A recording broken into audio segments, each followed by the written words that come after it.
Hi guys, welcome back to everybody in the Smelly Army. So today we're going to be having a look at Acqua di Parma's Sakura, the new release from the Italian house, and I've actually managed to pick myself up on my trip to the department store today a free bottle.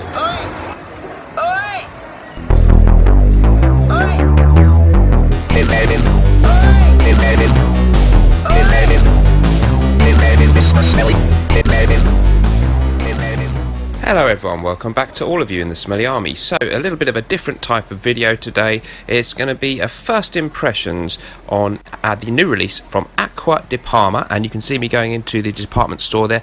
John Lewis in the UK is currently the only place that has this. It's exclusive to them, and Signatures of the Sun is the new name for the range which used to be, I think, called the Ingredients range. So their upscale, more expensive range, including things like oud, leather, sandalo, and some of those other ones that used to come in a brown bottle. We've got some new packaging for those, which we will see in a moment. And I think that Sakura is part of that range, although it comes in a clear bottle, unlike the others in a dark bottle. So we're going to get a first glimpse of the Sakura bottle design there.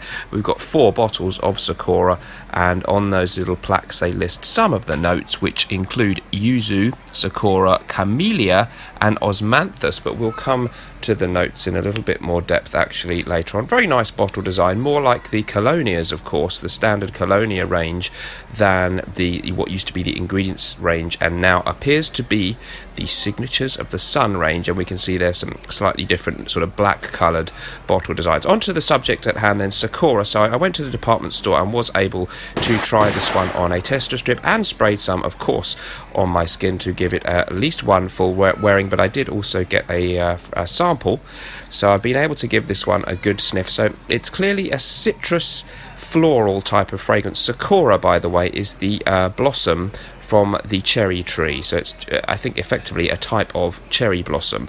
So there's my little carded sample that I also got, as well as being able to try it out in the store. So let's find out a little bit more information about Sakura. The company are saying it's an irresistibly fresh and delicate fragrance that captures the marvellous spectacle of blossoming cherry trees in Japan. The notes on this one are bergamot, mandarin, pink pepper in the top, in the mid sakura and jasmine, and in the base musk. Interestingly, the plaques underneath the bottles had some other different notes listed there, but we can certainly say that it's a combination of florals and citrus in this one. The blurb on my card actually says this: an artistic combination of 2 olfactive sensations, the fresh and delicate scent of Sakura sublimed by the vibrant and luminous citrus notes. The richness of the Sakura flower is recreated and combined with bergamot, pink pepper and jasmine sambac to create an unforgettable discovery. That's what they're saying. Now, this one is priced for a 100ml bottle.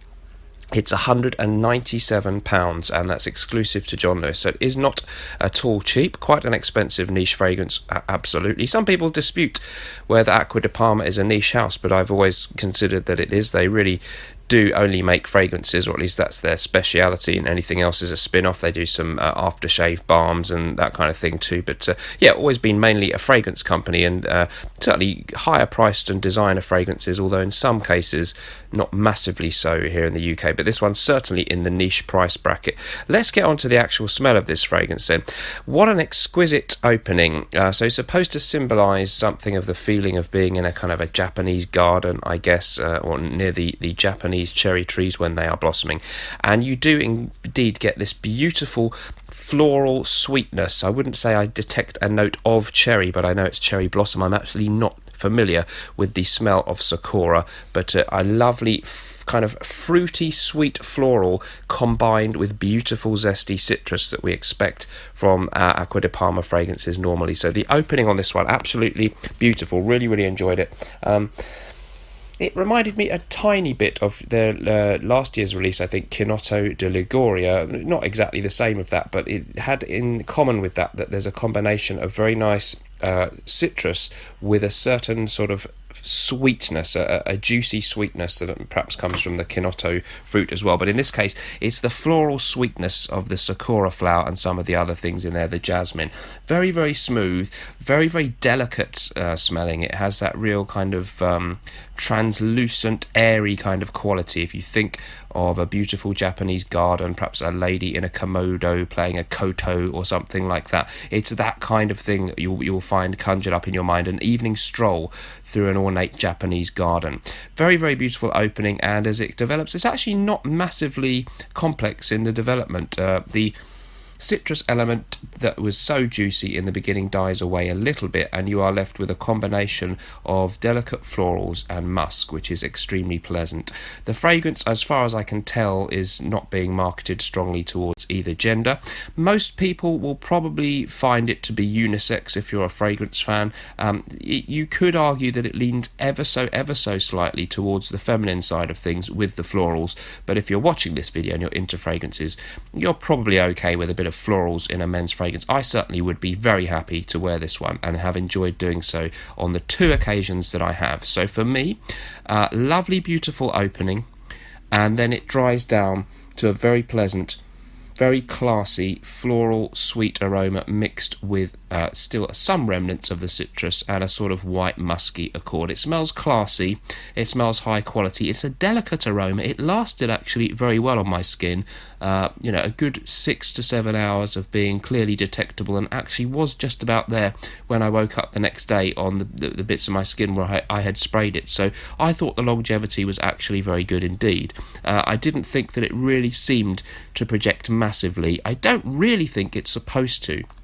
After all, if you're creating a fragrance around the theme of a Japanese tree or being out in the Japanese garden, it's a kind of a polite atmosphere, isn't it? It's not something where I don't think you think of a Japanese scent as being beast mode. They're a very polite people by culture, and so I think it's a refined fragrance with reasonable projection. But some people will say, well, it's not strong enough, and some people will probably claim that it didn't last that well because it's not massively strong, but it does actually last well, but with a polite diffusion in the air, I would say.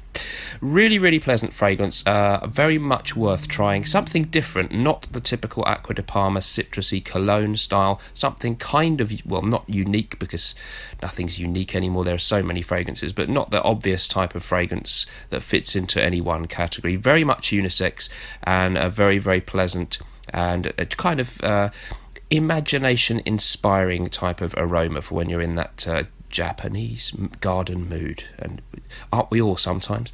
So really, really impressed with it, but I would say it is highly priced, and you could question, why is this one in the ingredients of the sun, the higher priced range? Couldn't it just as easily have been in the Blue Mediterraneo line? As I said, it reminded me of perhaps Kinoto di Liguria and maybe one or two of the others to some extent in its kind of style and feel, and performance wise, quality of smell, I'd put them all broadly in the same range. Who knows, perhaps some of the ingredients in this one are more expensive, but it may be more to do with marketing that makes one fragrance more expensive than another. So you could argue that it's a little highly priced, and that would be the downside for many people on this one. Let me know if you've tried Sakura from Acqua di Parma yet. I know it's available here in the UK in John Lewis. I'm not sure if it's available as maybe an exclusive in other stores elsewhere. Please let me know if you've tried it and what you thought of this video. Don't forget to sign up to the Smelly Army Private Members Club over on Patreon.